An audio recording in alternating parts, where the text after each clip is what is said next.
Listen attentively as I tell you about the Tathagata's esoteric, spiritual powers. Gods, humans, and asuras in every world all say that Shakyamuni Buddha, having left the palace of the Shakya clan and gone to his site of awakening not far from Gaya city, has now attained Anuttara Samyak Sambodhi. Good men, I actually realized Buddhahood countless, limitless billions of kotis of nayutas of eons ago. Suppose a person were to grind 5 billion kotis of nayutas of asamkayas of trichiliocosms into motes of dust.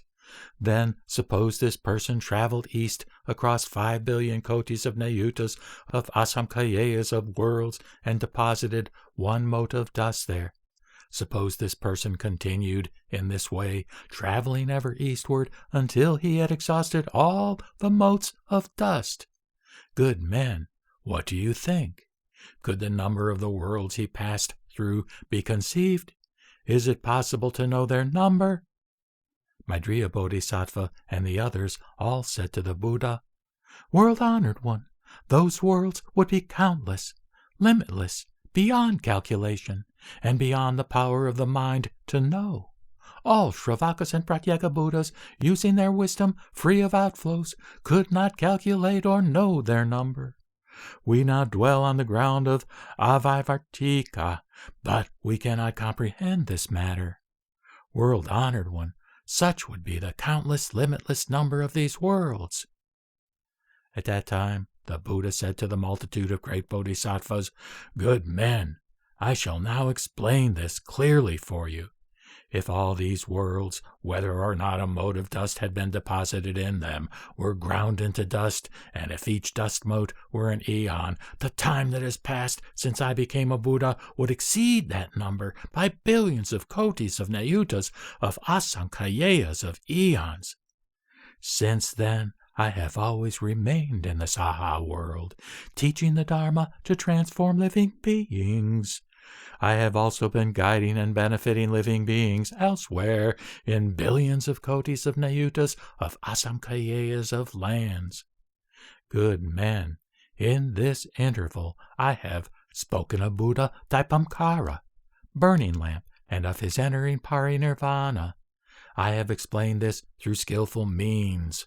Good men, when living beings come before me, I observe with my Buddha eye the keenness or dullness of their root of faith and other roots. By presenting myself under different names and ages, whether old or young, I take them across depending on appropriate conditions. I also appear and announce that I am about to enter parinirvana. In addition, I employ various skillful means to expound the subtle, wonderful Dharma, enabling living beings to rejoice. Good men, seeing that living beings of scant virtue and grave defilements favor lesser dharmas, the Tathagata says to them, I renounced the household life when I was young and attained Anuttara Samyak Sambodhi. However, the time since I attained Buddhahood has indeed been as lengthy as described. I speak in this way merely as an expedient to teach and transform living beings and lead them to the Buddha's path. Good men, the Tathagata teaches all sutras for the purpose of saving and liberating living beings. He may talk about his life or that of another. He may teach by setting a personal example or by pointing to others as examples. He may narrate his past lives or those of others. All that he says is true and not false. Why is this so? The Tathagata knows and sees the true characteristics of the 3 realms. Within them there is no coming into being or ceasing to be, no retreating or transcending, no existing in the world or passing into stillness.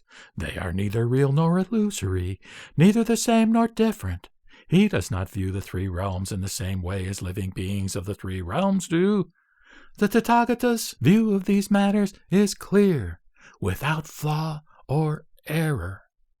Because living beings have various natures, desires, actions, perceptions, and conceptual discriminations, the Buddha, wishing to lead them to bring forth good roots, uses various causes and conditions, analogies, and explanations to teach them all kinds of Dharma, carrying out the work of a Buddha without respite.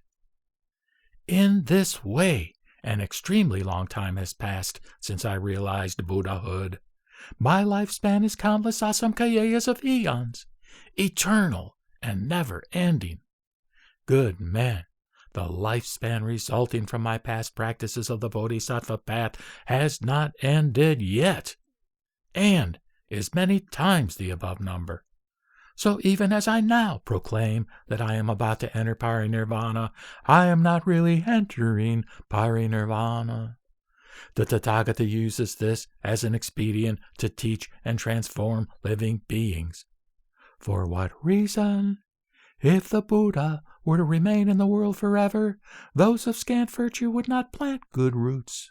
They would remain poor and lowly, coveting the 5 desires and becoming ensnared in the nets of schemes and false views. Seeing the Tathagata always present and never entering parinirvana, they would become arrogant, lax, and weary, not realizing how difficult it is to encounter him and not revering him in their hearts.